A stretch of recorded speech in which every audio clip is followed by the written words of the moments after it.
Bonjour, je vous propose aujourd'hui une nouvelle vidéo intitulée L'éveil de l'humanité. Alors pourquoi cette vidéo? Nous vivons, j'imagine que vous vous en êtes rendu compte depuis quelques années, une période un peu spéciale. Dans les milieux spirituels, les milieux New Age, cette période est considérée comme le moment d'un éveil de l'humanité, justement, le moment où l'humanité va accéder à un niveau supérieur de conscience, à une dimension plus élevée. Mais si on voit ce qui se passe autour de nous, on peut avoir le sentiment exactement inverse. On peut se dire que le niveau baisse, le niveau scolaire, le niveau intellectuel baisse, que les catastrophes et les crises s'accumulent dans tous les domaine de l'existence humaine. Donc si vous voulez, on peut vraiment se demander si on vit un éveil ou si on vit, comme le dirait par exemple notamment Michel Onfray, si on est entré dans une période de décadence. Il est possible aussi que ce soit les deux, c'est-à-dire qu'il y ait une apparente décadence, une apparente régression, qui soit le prélude finalement un éveil de l'humanité. Alors si vous voulez, pour y voir plus clair, je vous propose de prendre un peu de hauteur, de prendre un peu de recul pour comparer la situation actuelle à ce qui se passait il y a quelques millénaires. Au lieu d'avoir le nez sur le guidon, si je puis dire, et de juger de la période actuelle indépendamment du contexte historique, du déroulement de l'évolution humaine, je vous propose précisément d'opérer la comparaison entre ce qui se passe aujourd'hui et ce qui se passait autrefois. De mon point de vue, il y a incontestablement un éveil de l'humanité. D'abord un éveil intellectuel, puisque l'humanité a mis au point, a découvert des technologies inouïes qui n'étaient même pas envisageables, même pas concevables il y a quelques siècles ou quelques millénaires. On dira, l'intellect n'est pas tout. Et on pourra dire, certes, l'humanité intellectuellement au niveau des connaissances et des technologies a progressé, mais n'a-t-elle pas régressé au plan humain, au plan émotionnel, au plan du sentiment, au plan spirituel? Sur la question du sentiment, justement, de la sensibilité, je pense également qu'en dépit des apparences, l'humanité a grandement progressé. Songez par exemple qu'il y a 1000 ans, le loisir préféré des Parisiens le dimanche après-midi était d'aller voir des condamnés en place de grève, je crois que ça s'appelait comme ça, être torturés, être suppliciés. Et si on remonte il y a 2000 ans, quel était le grand loisir? Les jeux du cirque. On voyait des gladiateurs s'entretuer, des chrétiens être dévorés par les lions. Donc incontestablement, il y a non seulement un éveil au plan intellectuel, mais également au niveau du sentiment. On pourrait penser par contre qu'au plan spirituel, il y a une régression dans la mesure où les peuples anciens, les peuples qui nous ont précédés, avaient des capacités spirituelles, des capacités intuitives que nous avons dans une large mesure perdue ou dont nous sommes, à mon avis, temporairement éloignés. Parce que si on continue à vouloir effectuer cette comparaison entre l'humanité d'autrefois et l'humanité d'aujourd'hui, quel était le principal problème il y a 3000 ans ou 2500 ans? Le principal problème de l'humanité, c'était deux choses. L'obscurantisme, ce qu'on a appelé à l'époque des Lumières l'obscurantisme, c'est-à-dire la crédulité, et ce qui en est le corollaire et la cause, la soumission. La soumission, l'obéissance à la tradition, aux autorités cléricales ou monarchiques. Sur toutes les régions du globe, sur tous les 5 continents, il n'était absolument pas question, il y a 2500, 3000 ans, de remettre en cause l'autorité. Donc l'humanité était globalement j'ai envie d'employer un terme qui est un peu insultant, mais enfin c'est ce que je pense, composé de moutons. C'est-à-dire de gens qui suivent et croient aveuglément dans le message de l'autorité. Et là, si on fait le voyage jusqu'à aujourd'hui, on s'aperçoit que c'est plus du tout le cas. Aujourd'hui, il y a encore un certain nombre de moutons. Les périodes que nous venons de traverser ont permis de s'en rendre compte. Mais il y a de plus en plus de gens qui se réveillent de la soumission et de la crédulité aveugle envers l'autorité, envers le message de l'autorité. Et on pourrait même dire que plus ça va, plus l'humanité se réveille, plus elle vit un éveil de l'intelligence, de l'esprit, un éveil à la souveraineté. Alors, quelles ont été les principales phases de ce long réveil de l'humanité, qui a commencé, à mon avis, il y a 2500 ans, à l'époque des grands rebelles, 500 ans ou 600 ans avant la venue du Christ, qui était le principal rebelle dans un sens positif. Qu'est-ce qui s'est passé 500-600 ans avant la venue du Christ?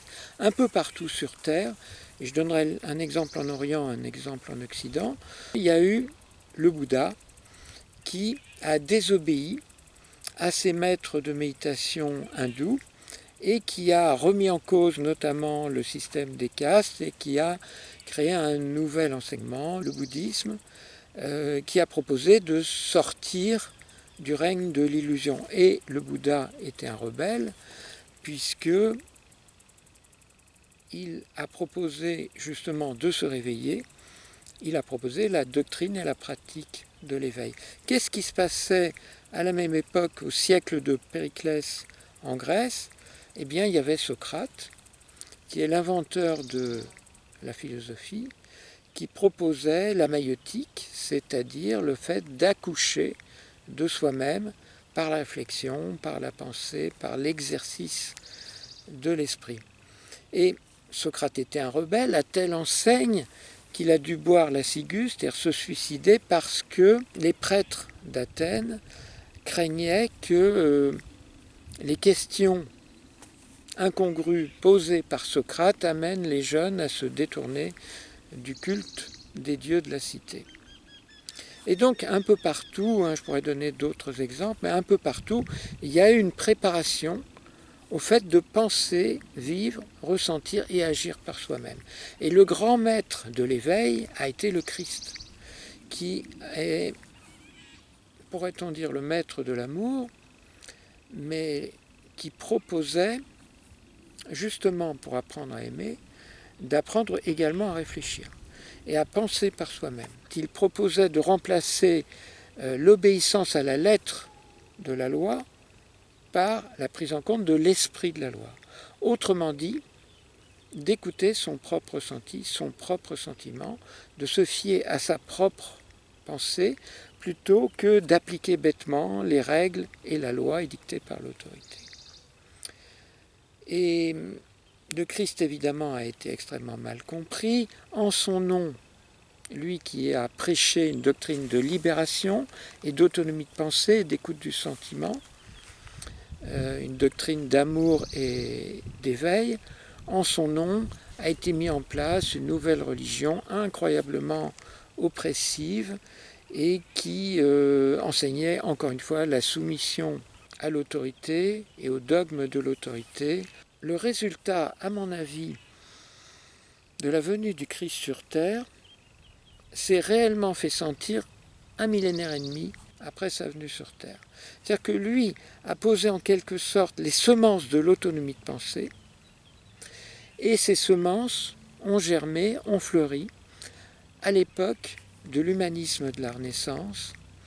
Vous connaissez le principe de Descartes, je pense donc je suis, la tabula rasa. Donc, je ne me préoccupe pas de ce que d'autres ou les autorités ont pu penser, je pense par moi-même.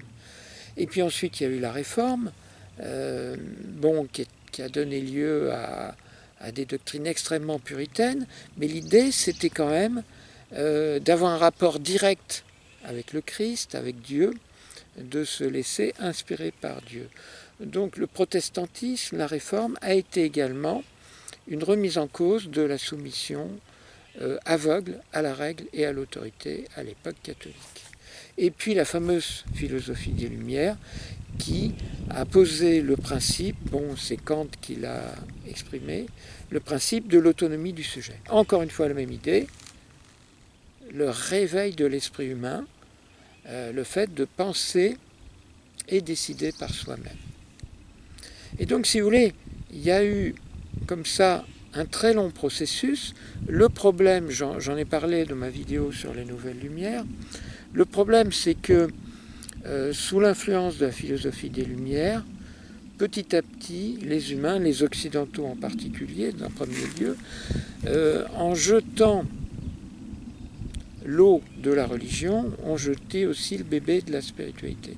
Ils se sont détournés de la spiritualité en voulant développer l'autonomie de pensée.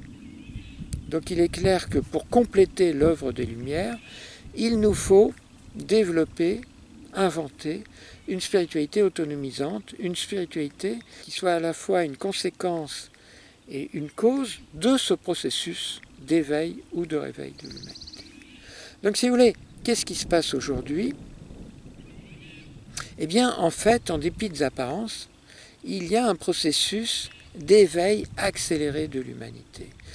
Et les forces qui voudraient contrôler et diriger l'humanité, qui ont toujours existé sur Terre et qui ont pris des formes différentes, la monarchie, les empires, la religion, et aujourd'hui le conformisme, visent une fois encore à nous aliéner, à nous conditionner.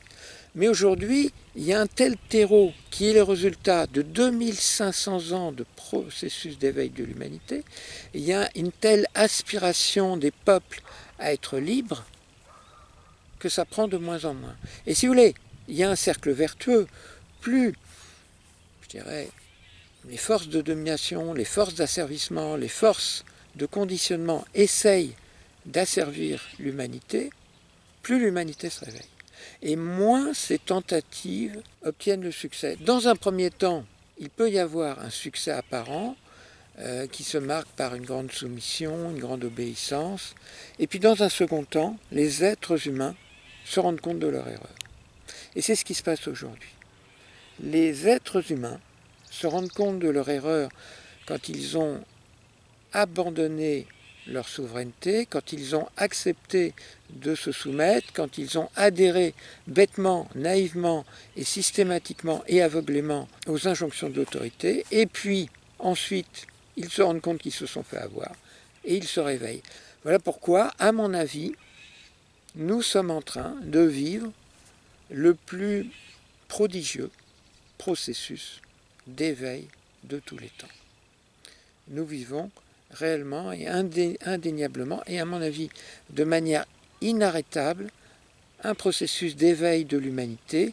Et là je rejoins le point de vue des enseignements spirituels dits New Age. Je pense qu'effectivement nous sommes en train de passer à un stade supérieur de conscience et d'évolution.